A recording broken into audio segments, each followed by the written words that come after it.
Emma Sullivan stood in the cold metal room and felt the chains around her wrists. The metal was so cold it burned her skin. She could hear millions of voices coming from somewhere far away. The whole galaxy was watching her die today. The room had bright white lights that hurt her eyes. She had been in dark prison cells for so long that any light felt like fire. 3 tall creatures stood around her. They looked like giant lizards walking on 2 legs. Their skin was green and covered in hard scales. Their eyes were yellow and had no kindness in them. These were the HFY. They ruled over every planet and every living thing in the galaxy. Emma was 19 years old. She came from a small, farming planet called New Dakota. Her planet grew food for the big cities on other worlds. The people there worked hard every day just to stay alive. They were not allowed to own anything. They were not allowed to choose where to live. They were not allowed to say what they thought. They were slaves, but the HFY called them workers. The biggest HFY in the room wore a golden crown with sharp points. This was Emperor Zalthor. He was the most powerful being in the galaxy. He could kill anyone he wanted with just a word. Today he wanted to kill Emma, and he wanted everyone to see it happen. "Human girl," the Emperor said. His voice sounded like rocks grinding together. "You wrote papers that told lies about us. You gave these papers to other humans. You told them they should fight against us." Emma looked up at him. She was small and thin from months in prison, but her eyes were still bright. "I told them the truth," she said. "I told them we are people, not animals. I told them we deserve to be free." The Emperor made a sound like laughing, but it was not happy. "Free? You are nothing. Your whole species is nothing. We found you living in dirt and eating plants. We gave you homes on many worlds. We gave you work to do. We made your lives better. You killed billions of us," Emma said. Her voice was quiet, but everyone could hear it. The broadcast was sending her words to every world in the galaxy. "You destroyed our cities. You took our children away from their families. You made us work until we died." Other humans were watching, from their homes and workplaces across the galaxy. On New Dakota, Emma's father, Jake, sat in another prison cell. The HFY had put him there after they caught Emma. Jake was a big man with strong hands from working on the farms all his life. Now he could only sit and watch his daughter die. Emma's little brother Luke was hiding underground with other humans who fought against the HFY. Luke was only 16, but he already knew how to fix machines and use weapons. He watched his sister on a small screen and tried not to cry. On a mining planet called Keftar, a man named Danny Cooper stopped his work to watch. Danny dug metal from deep underground every day. His hands were cut and bleeding, but he forgot about the pain when he saw Emma. All around him, other human workers stopped to watch too. On a space station called Nexus, a woman named Lisa Grant closed her shop to watch the broadcast. Lisa sold food to travelers, but she also helped humans send secret messages to each other. She had helped Emma send her papers to other worlds. The Emperor raised one of his clawed hands. "Enough talking. It is time for you to die." A machine came down from the ceiling. It looked like a metal hat with wires coming out of it. This was a neural disruptor. It would send electricity into Emma's brain and kill her in a few seconds. The HFY said it did not hurt, but humans who had watched other executions knew that was a lie. "Before you kill me," Emma said, "I want to say something to my people." The Emperor thought about this. He liked it when humans begged for their lives on the broadcast. It made other humans more afraid to fight. "Speak," he said. Emma looked straight into the camera that was sending her image across the galaxy. She could not see the millions of humans who were watching, but she knew they were there. "My name is Emma Sullivan," she said. "I am 19 years old. I was born free on Earth before the HFY came. I remember what it was like when humans made their own choices. I remember when we had our own ships and our own cities among the stars." The Emperor's eyes got more narrow. Humans were not supposed to remember the time before the conquest. The HFY had tried to make them forget. "They want you to think. We were nothing before they came," Emma continued. They want you to think we should be grateful to be their slaves. But I remember the stories my grandmother told me. We built ships that could travel between stars. We had art and music and books. We had leaders who cared about their people. On New Dakota, Jake smiled even though tears were running down his face. Emma was saying the things he had taught her when she was little. The stories that humans told in secret to keep their real history alive. The Kethavar are afraid of us, Emma said. They know that if we remember who we really are, we will not stay slaves forever. They know that humans do not give up. We survive. We learn. We get stronger. The Emperor made an angry sound. Silence, human. You talk too much. But Emma kept talking. To every human who is watching this, remember what I am telling you. We are not animals. We are not things to be owned. We are human beings, and we have the right to be free. They can kill me, but they cannot kill what I represent. Humanity remembers. Humanity endures. And humanity will be free. Luke hit the wall of the underground tunnel where he was hiding. Other young humans around him were crying or shouting angry words, but some of them were also checking their weapons and making plans. On Keftar, Danny Cooper felt something he had not felt in years. Hope other miners around him were standing up straighter. Their eyes looked different than they had a few minutes ago. Lisa Grant on Nexus Station touched a hidden button under her counter. Somewhere in the back of her shop, machines started working. Messages began going out to humans on many worlds. The Emperor had heard enough. He gave a signal to one of his guards. The neural disruptor came down and touched Emma's head. Emma closed her eyes. She thought about her father and brother. She thought about all the humans who were watching. She thought about the papers she had written and the people who had read them. Her words had traveled to hundreds of worlds. Her death would travel even farther. The machine made a high sound like metal being torn apart. Electricity went into Emma's brain. Her body shook for a few seconds, then became still. Emma Sullivan was dead. The Emperor looked at her body, then at the camera. This is what happens to humans who forget their place, he said. Let this be a lesson to all of you. Obey us. Work for us, and you will live. Fight us, and you will die like this girl. The broadcast ended. Across the galaxy, humans turned off their screens and went back to their work. But something had changed. Emma's words were still in their minds. Her death had lit a fire that the Kethavar could not see. In space, far from any planet, a ship that looked like an old cargo hauler received a signal. The signal was just numbers, but the numbers meant something important. Captain Alex Morrison read the numbers and smiled. After 50 years of waiting, it was finally time. Emma Sullivan was dead, but her real work was just beginning. Captain Alex Morrison was drinking coffee when the signal came. He was on the bridge of his ship looking out at the stars. His ship was called the Endurance, but it did not look like a warship. It looked like an old cargo hauler that carried food and supplies between planets. That was the plan. For 3 years, Alex and his crew had pretended to be simple traders. They hauled grain and metal between the outer planets. Kethavar patrol ships stopped them sometimes, but they always found nothing wrong. The Endurance had all the right papers. Alex and his men looked like tired workers just trying to make money. But the Endurance was not what it seemed. Under the old metal plates and fake rust, it was one of the most advanced ships ever built by humans. It had weapons that could destroy a Kethavar cruiser. It had computers that could break into any alien system. It had a crew of 47 humans who had trained for this moment their whole lives. Alex was 52 years old. His hair was gray and his face had deep lines from years of hard work and worry, but his eyes were sharp and clear. He had been waiting for this signal for 27 years. The communication officer, a young woman named Beth Carter, turned to Alex with wide eyes. Captain, we just got the quantum burst. The code is verified. It's really happening. Alex set down his coffee cup and looked at the message on his screen.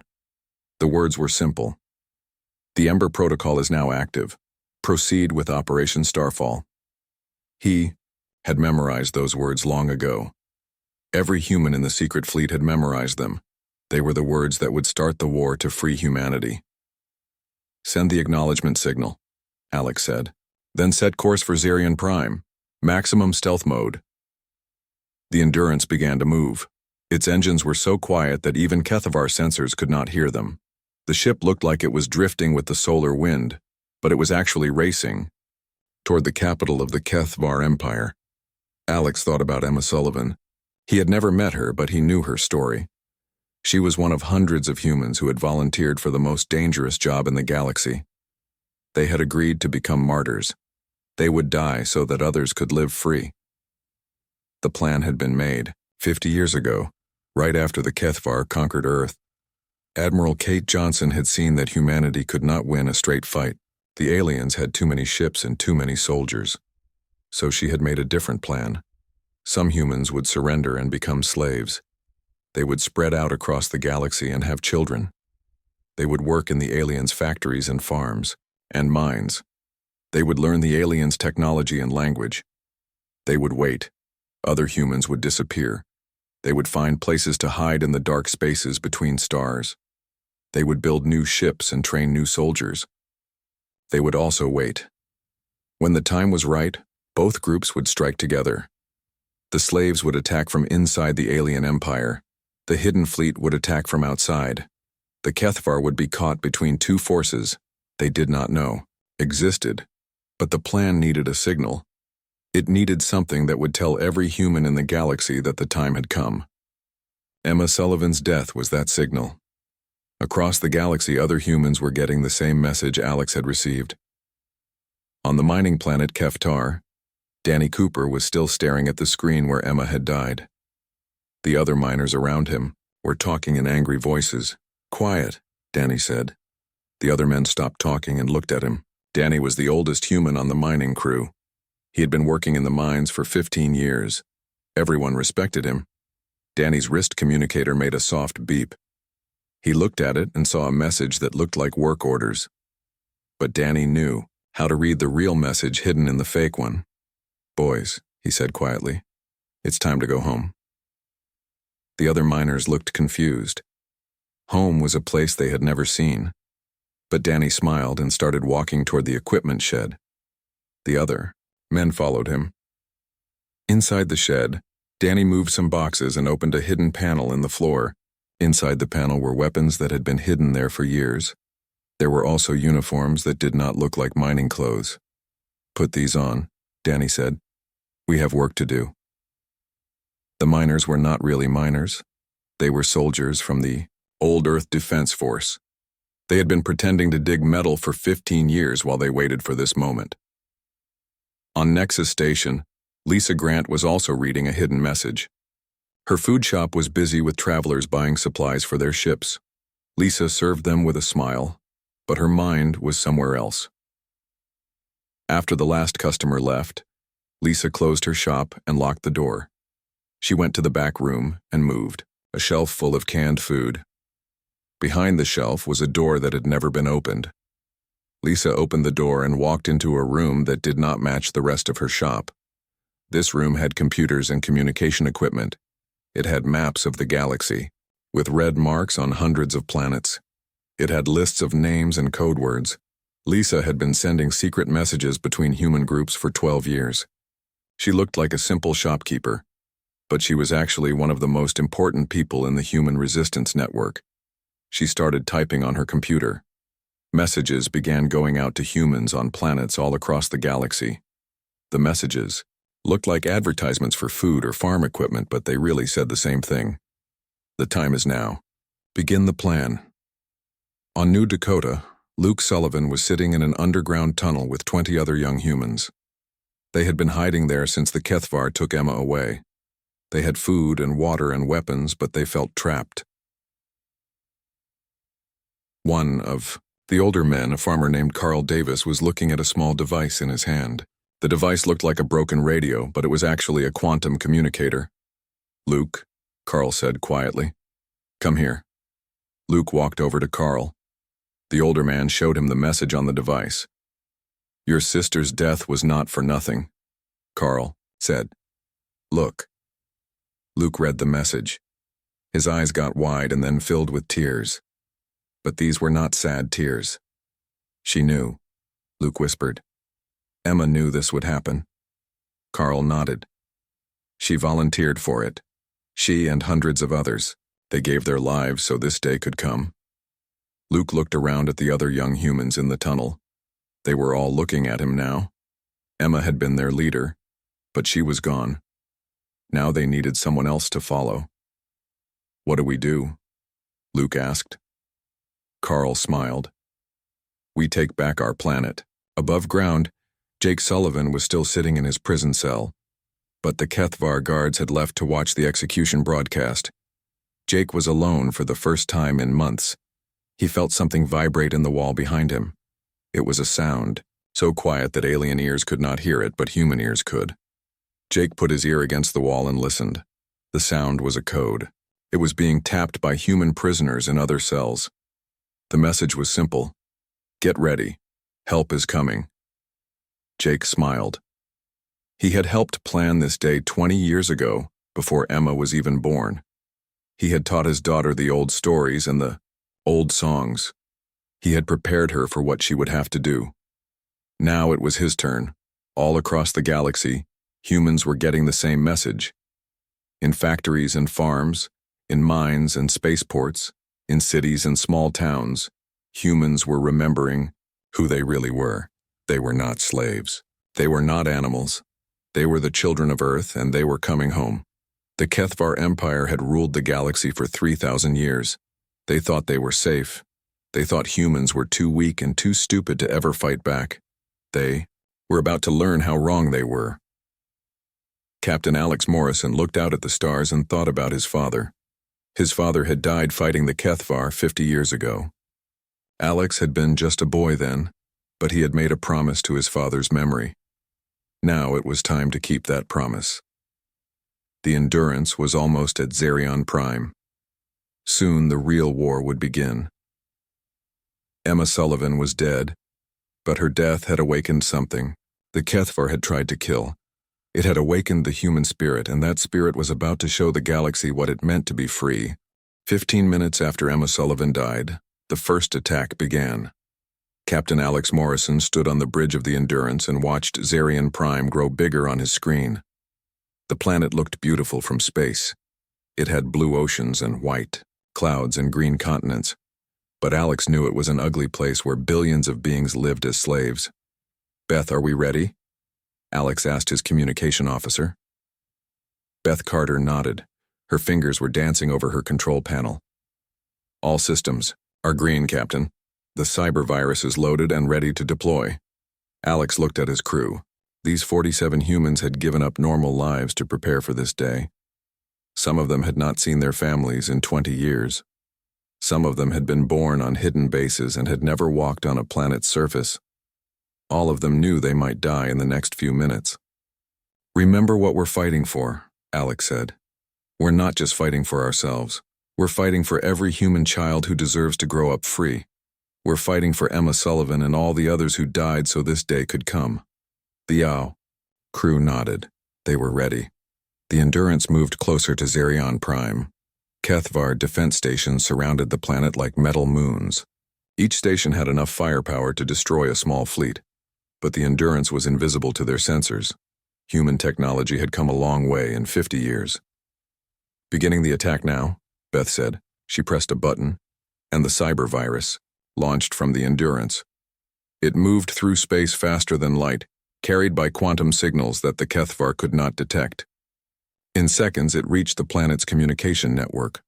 The virus was not like the simple computer programs the Kethvar knew about.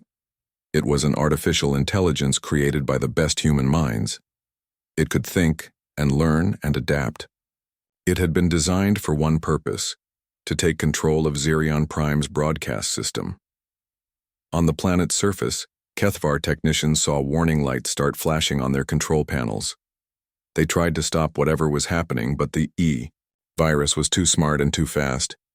It spread through their networks like fire through dry grass. Emperor Zalthor was in his palace, celebrating Emma's death with his advisors. They were drinking fermented fruit juice and talking about how the execution would make other humans more obedient. None of them noticed when the palace's communication systems began to change. Across the galaxy, billions of beings were still watching the broadcast channels. They expected to see normal programs, news about the Empire's greatness, entertainment shows that made them forget their troubles, advertisements for products they could never afford. Instead, they saw something that had been hidden for 50 years. The screen filled with images of Earth before the HFY came.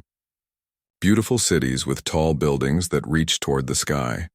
Humans in colorful clothes walking through parks and markets. Children playing games and learning in schools. Ships flying between the stars, carrying explorers to new worlds. Woman's voice spoke over the images. It was the voice of Admiral Kate Johnson, recorded 50 years ago before the final battle for Earth. "My name is Kate Johnson," the voice said. "I am speaking to you from Earth in the year 2424. By the time you see this message, Earth will be gone, and I will be dead. But the truth will survive." On New Dakota, Luke Sullivan was leading the other young humans out of their underground tunnels. They stopped and stared at screens in the abandoned buildings above ground. Luke felt tears on his face as he saw the world his grandmother had described in stories. "The HFY have told you that humanity was primitive when they found us?" Admiral Johnson's voice continued. "They say they uplifted us from savagery and gave us civilization. This is a lie." The images changed to show human settlements on dozens of worlds. Farms and factories and research stations scattered across the galaxy. Families living in peace and working together to build something better.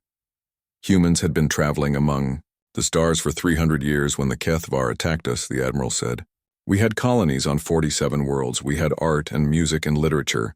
We had science and medicine and technology.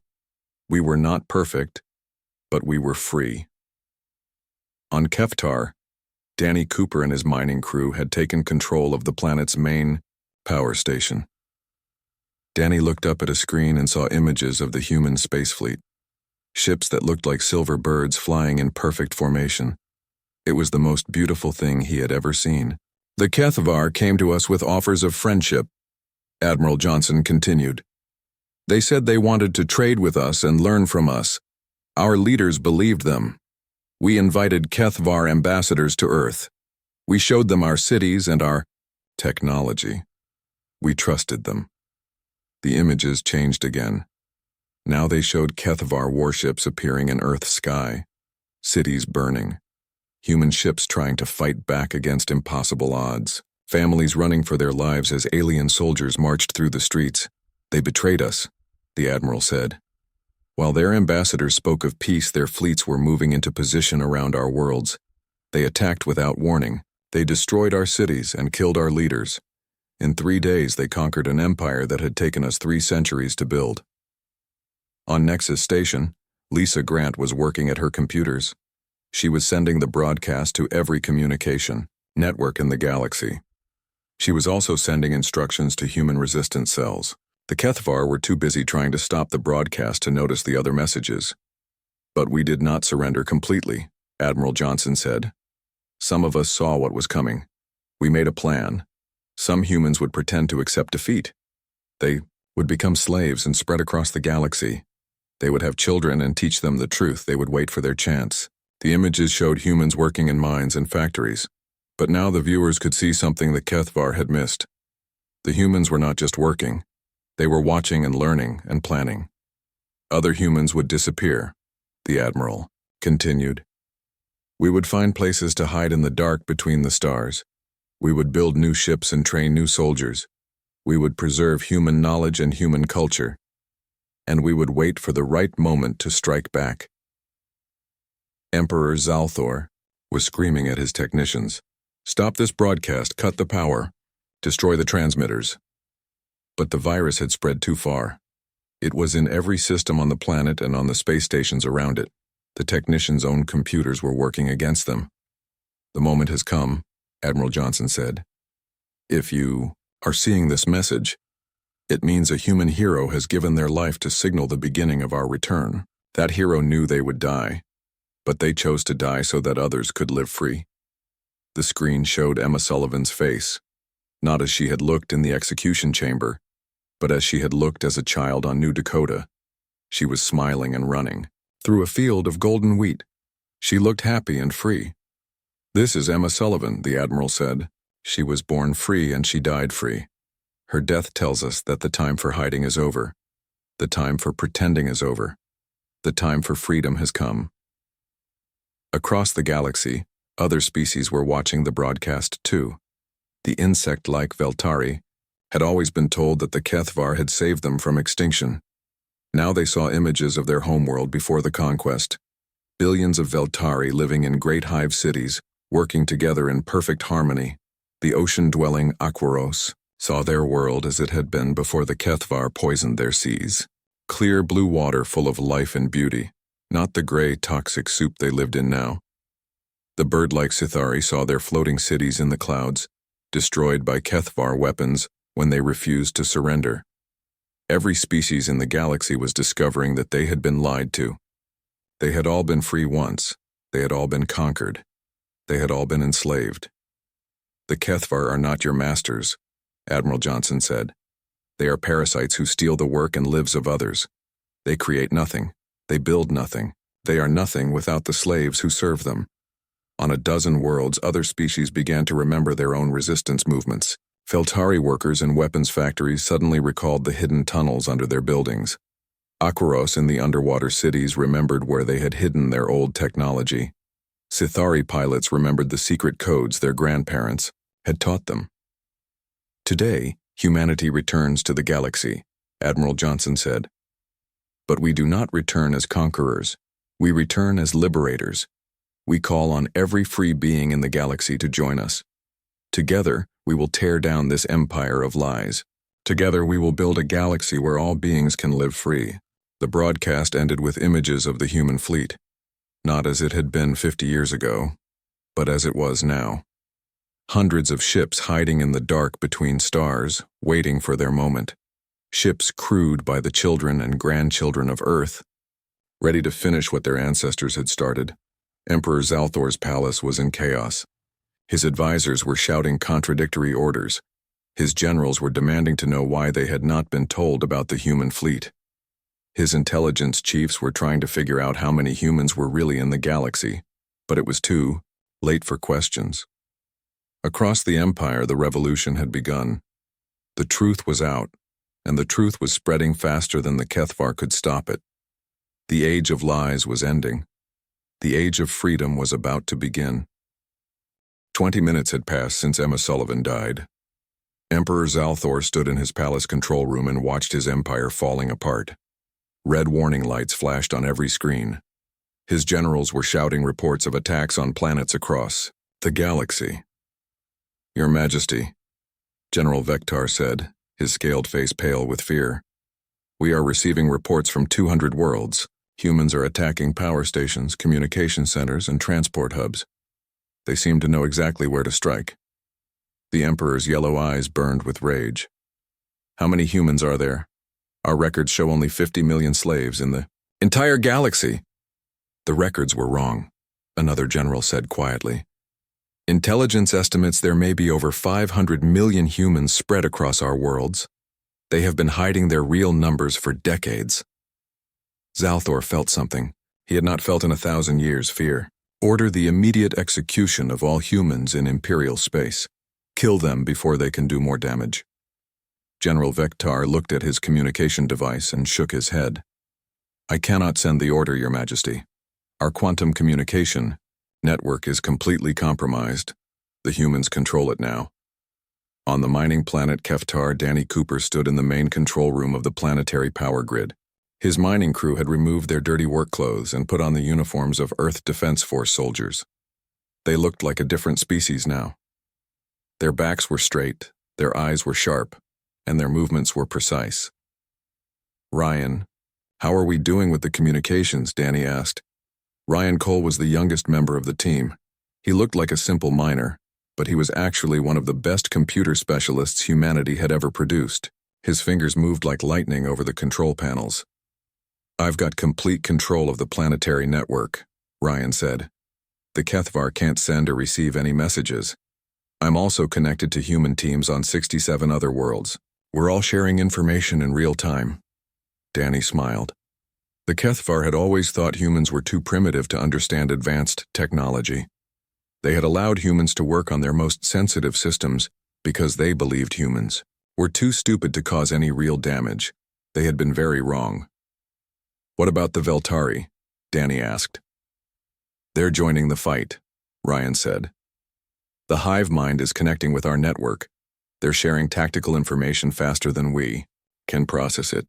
The Veltari were insect-like creatures who could communicate with each other through thought. The Kethvar had tried to use this ability to make them better workers. They had not realized that the Veltari were using their mental connection to plan rebellion. On the water world of Akaros Prime, the ocean-dwelling Akaros were rising from the depths. For 50 years, they had pretended to be broken and defeated. They had worked in the underwater factories that processed minerals from the sea floor. But they had also been secretly rebuilding their ancient technology. Giant creatures that looked like whales with mechanical parts swam toward the surface. These were Akaros war beasts, living ships that could travel underwater or through space. The Kethvar had thought they were all destroyed decades ago. The lead war beast was commanded by an Akaros named Depth Singer Telwyn. She had been born after the conquest, but she remembered the old songs her grandmother had sung. Songs about the time when the oceans were clean and the Akaros were free. "Surface dwellers," Telwyn sang into her communication device. "We rise to join your fight. The depths remember. The depths do not forgive." On Nexus Station, Lisa Grant was coordinating attacks across the galaxy. Her small shop had become the command center for the largest rebellion in galactic history. She had communication links with resistance cells on 300 worlds. "Lisa, this is incredible," her assistant Maria Santos said. Maria had been helping Lisa run the shop for 5 years. She had never known about Lisa's real job until today. "The whole galaxy is rising up at once." "That was always the plan," Lisa said. "We had to wait until we could strike everywhere simultaneously. If we had attacked one world at a time, the Kethvar could have crushed us, but they can't fight everyone at once." A new message appeared on Lisa's screen. It was from Captain Alex Morrison on the Endurance. "Lisa, we're beginning our assault on the Imperial Palace. We need you to shut down the planetary defense grid in exactly 4 minutes." Lisa smiled. "Consider it done." The Endurance was now very close to Zarian Prime. Captain Alex Morrison could see the Imperial Palace on the planet's surface. It was a massive golden pyramid that could be seen from space. Inside that pyramid was the Nexus, the central computer that controlled every Kethvar military installation in the galaxy. "Beth, are you ready with the second virus?" Alex asked. Beth Carter nodded. "The palace breaker is loaded and ready. Once we get past their shields, I can inject it directly into the Nexus." The ship's weapons officer, Lieutenant Tom Blake, looked up from his controls. "Captain, I'm detecting Kethvar patrol ships moving to intercept us. 12 heavy cruisers and a battleship." Alex smiled. "Let them come. It's time to show them what human engineering can do." The Kethvar ships appeared on the Endurance's screens. They were huge and covered in weapons. Each one was 10 times bigger than the human ship. In any normal battle, the Endurance would be destroyed in seconds. But this was not a normal battle. The Endurance dropped its disguise. The fake metal plates fell away to reveal a ship that looked like it was made of liquid silver. It moved through space like a living thing, dodging the Kethvar weapons with impossible grace. "Tom, you may fire when ready," Alex said calmly. The Endurance's weapons were unlike anything the Kethvar had ever seen. Beams of pure energy reached out and touched the alien ships. The mighty Kethvar cruisers simply stopped working. Their engines went dead, their weapons powered down, and their life support systems began to fail. "What did you do to them?" Beth asked in amazement. "We didn't destroy them," Alex explained. "We turned them off. Human technology has advanced beyond the need for crude explosives. We can now disable any electronic system we choose." The Kethvar crews inside the dead ships were sending emergency signals, but no one could hear them. Their communication systems had been shut down along with everything else. On New Dakota, Luke Sullivan was leading a group of young humans toward the planetary government building. They had weapons, but they had not needed to use them yet. The Kethvar guards had fled when they realized they could not call for help.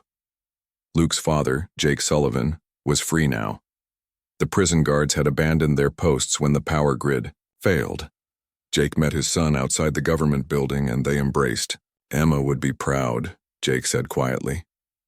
She knew this would happen, Luke replied. She told me the night before they took her. She said her death would be the signal that would free us all. Inside the government building, they found something that made them both smile. The planetary governor, a fat Kethvar named Zurgak, was hiding under his desk. He had spent years terrorizing the human population. Now he was shaking with fear. Please don't kill me, Zurgak begged. I was just following orders. I never wanted to hurt anyone. Jake looked down at the creature who had ordered his daughter's arrest. We're not like you, he said. We don't kill helpless beings, but you're going to stand trial for your crimes. Across the galaxy, similar scenes were playing out on hundreds of worlds. Kethvar officials who had seemed all-powerful just hours ago were now prisoners of the beings they had enslaved. Emperor Zalthor watched the reports and felt his 1,000-year reign crumbling around him. His military commanders were telling him that entire fleets had gone silent. His intelligence chiefs were reporting that humans had infiltrated every level of government and military. How did this happen? He screamed. How did we not see this coming? His oldest advisor, an ancient Kethvar named Sekhan, spoke quietly. We saw what we wanted to see, Your Majesty. We believed our own lies about human inferiority. We never imagined they could plan something this complex. Send word to all our remaining forces, Zalthor ordered. Tell them to fall back to the core worlds. We will make our stand there. Sekhan looked at his communication device and shook his head sadly. I cannot send any messages, Your Majesty. The humans have complete control of our networks. We are cut off from our own empire. The Emperor stared out the window of his palace at the city below. Fires were burning in the streets. His own subjects, the beings he had ruled for millennia, were turning against him. The carefully constructed lie of Kethvar's superiority was falling apart. Captain Alex Morrison's voice echoed through the palace's communication system. Somehow the humans had taken control of that too. Emperor Zalthor, Alex said. This is Captain Morrison of the Human Liberation Fleet. Your empire is finished. Surrender now and we will spare the lives of your people. Zalthor's claws extended in rage. Never. I am the ruler of the galaxy. I will not surrender to inferior beings. You have 30 seconds to respond, Alex said calmly. After that, we will take the palace by force. The Emperor looked around at his advisors. They were all staring at the floor, unwilling to meet his eyes. His empire was gone. His power was broken. The age of Kethvar rule was ending. 27 minutes had passed since Emma Sullivan died. In those 27 minutes, the greatest empire in galactic history had fallen apart. At exactly 27 minutes after Emma Sullivan died, the universe held its breath. Then everything the Kethvar had built came crashing down. Captain Alex Morrison stood on the bridge of the Endurance and watched as red lights appeared on every screen. Each light represented a Kethvar military base going offline. There were thousands of them, scattered across the galaxy like deadly stars. Now, one by one, they were all going dark. The Nexus override is complete, Beth Carter announced. Every Kethvar ship, station, and weapon platform in the galaxy has been disabled. We have total control of their military network, Alex nodded slowly. 50 years of planning had led to this moment. 50 years of sacrifice and patience and hope. Now, it was finally over. On the planet below, Emperor Zalthor felt his palace shake as the main power systems failed. Emergency. Lights came on, casting strange shadows on the golden walls. For the first time in his 1,000-year life, the Emperor felt truly powerless. Report, he screamed at his advisors. But none of them could give him answers. Their communication devices were dead. Their computers showed only blank screens. The mighty Kethvar Empire had become deaf, dumb, and blind in the space of a few seconds. General Vektar tried his personal communicator one more time. Nothing. Your Majesty, We have lost contact with all our forces. The fleet, the planetary defense systems, even the palace guard stations. Everything is offline. The Emperor's yellow eyes burned with rage and fear. This is impossible. No primitive species could defeat our technology. They were never primitive, whispered his oldest advisor, Sekhan. We lied to ourselves for so long that we believed our own lies. Across the galaxy, HFY commanders found themselves trapped in ships that would no longer obey their commands. Admiral Cortheta of the Fifth Fleet watched helplessly as her battleship drifted through space like a dead whale. Her weapons would not fire. Her engines would not start. Her crew stared at their dark control panels in confusion and growing fear. A new voice came through the ship's communication system. It was calm and professional, speaking perfect HFY. Admiral Cortheta, this is Commander David Park of the Human Liberation Fleet. Your ship has been disabled but not damaged. Order your crew to remain calm and prepare for boarding. You will not be harmed if you cooperate. Cortheta had fought humans before. She remembered them as weak creatures who died easily. But the voice she heard now did not sound weak. It sounded like the voice of someone who had already won. On the mining world Keftar, Danny Cooper watched as the last HFY garrison surrendered. The alien soldiers laid down their weapons and raised their hands. They looked confused and frightened. Without their technology and their communication with command, they were just scared beings far from home. Treat them well, Danny told his soldiers. Take their weapons, but give them food and medical care. We're better than they are. One of the young human fighters, a girl named Carol White, looked puzzled. But they enslaved us for 50 years. They killed our families. Don't they deserve to suffer? Danny shook his head. If we become like them, then they've really won. We're fighting to be free, not to become new tyrants. Ryan Cole looked up from his computer station. Danny, I'm getting reports from across the galaxy. The Veltari have taken control of their homeworld. The Aquaros are rising from the depths on 12 ocean planets. The Sithari are already rebuilding their sky cities. It's not just humans anymore. Everyone is free. Danny smiled. This was what Emma had really died for. Not just human freedom, but freedom for every being in the galaxy who had lived under HFY rule. On Nexus Station, Lisa Grant coordinated the peaceful surrender of HFY forces on 300 worlds. Her little food shop had become the command center for the largest liberation in galactic history. Maria, send word to all resistance cells, Lisa said to her assistant. The fighting is over. Now we start the real work. Maria Santos looked at the reports coming in. What about the HFY civilians? There are billions of them on their homeworld and the core planets. They'll be treated fairly, Lisa replied. We're not conquerors.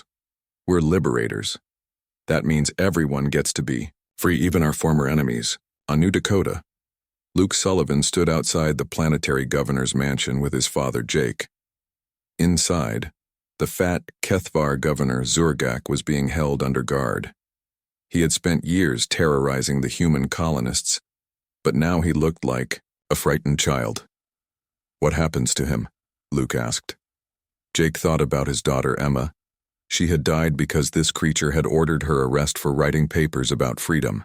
Jake had every right to hate Zurgak, but Emma had taught him that hate only created more suffering. He'll stand trial, Jake said quietly. A fair trial with real judges and real evidence. He'll be punished for his crimes, but he won't be murdered. That's the difference between us and them. Luke nodded. Outside, he could see human families emerging from hiding places all over the colony. Children who had never played in the streets were laughing and running in the sunlight. Parents who had worked 18-hour days in the fields were holding their children and crying with joy. The long night was finally over. Captain Alex Morrison led a squad of human soldiers through the corridors of the Imperial Palace. The building was almost empty now. Most of the HFY guards had fled when their weapons stopped working. The few who remained had surrendered without a fight. They found Emperor Zalthor in his throne room, sitting alone on his massive golden chair. The creature who had ruled the galaxy for 1,000 years looked small and old and defeated. Emperor Zalthor, Alex said formally. I am Captain Alex Morrison of the Human Liberation Fleet. You are under arrest for crimes against humanity and all free peoples of the galaxy." Zalthor looked up at the human with eyes full of confusion and anger. "This cannot be happening. I am the Emperor of the galaxy. I rule over 800 species. You are nothing but escaped slaves." "We were never slaves in our hearts," Alex replied. "And you were never really our master. You were just a bully with better weapons. Now the weapons don't work anymore." "How?" Zalthor whispered. "How did you do this?" Alex smiled sadly. "The same way water wears away stone. Drop by drop, day by day, year by year. You thought we were broken, but we were just bending so we wouldn't snap. You thought we were stupid, but we were learning. You thought we were weak, but we were getting stronger." 2 human soldiers helped the former emperor to his feet. They were gentle but firm. Zalthor would be taken to a secure facility where he would wait for trial. Justice would be served, but it would be the justice of a civilized people, not the revenge of former slaves. As they led Zalthor away, Alex looked around the throne room. Golden statues of Kethvar warriors lined the walls. Paintings showed the conquest of world after world. Tapestries celebrated 3,000 years of tyranny and oppression. "Lieutenant Blake," Alex called to his demolitions expert, "place charges around the throne. Enough to destroy it completely, but don't damage the rest of the room." Tom Blake nodded and began setting the explosives. "Sir, what are we going to put in its place?" "A round table," Alex said, "where representatives from every free world can sit as equals." The explosion that destroyed the Golden Throne could be heard across the capital city. When the smoke cleared, there was only empty space where the symbol of Kethvar power had stood. Alex walked out onto the palace balcony and looked up at the sky. Human ships were landing all across the planet, but they were not warships. They were medical transports bringing doctors to treat the wounded. They were supply ships bringing food to hungry civilians. They were construction vessels bringing engineers to rebuild what the war had damaged. The work of liberation was just beginning. On New Dakota, Jake Sullivan stood in the ruins of the colony's administrative center. He held a small picture of Emma as messages poured in from across the galaxy. The Kethvar Empire had surrendered. Their homeworld was surrounded by the fleets of the species they had enslaved. The age of tyranny was over. "She did it," Luke said quietly, looking at his sister's picture. "Emma really did it. She said her death would free us all." Jake nodded, tears streaming down his weathered face. The picture showed Emma as a little girl, running through fields of golden wheat under a bright blue sky. She had been born free, on a world where humans still remembered what freedom meant. She had died in chains, but her death had broken every chain in the galaxy. A new broadcast began on every communication channel in the galaxy. Captain Morrison's voice reached every world where intelligent beings lived. "People of the galaxy," he said, "today marks the end of the Galactic Dominion and the beginning of a new age. An age where all beings live free. An age where children grow up knowing they can choose their own destiny. An age where the strong protect the weak instead of enslaving them." On 10,000 worlds, beings of 800 species listened to those words and felt something they had not felt in generations. Hope. "We did not fight for conquest," Morrison continued. "We fought for liberation. We do not seek to rule others. We seek only to ensure that tyranny never rises again. The galaxy belongs to all of us now."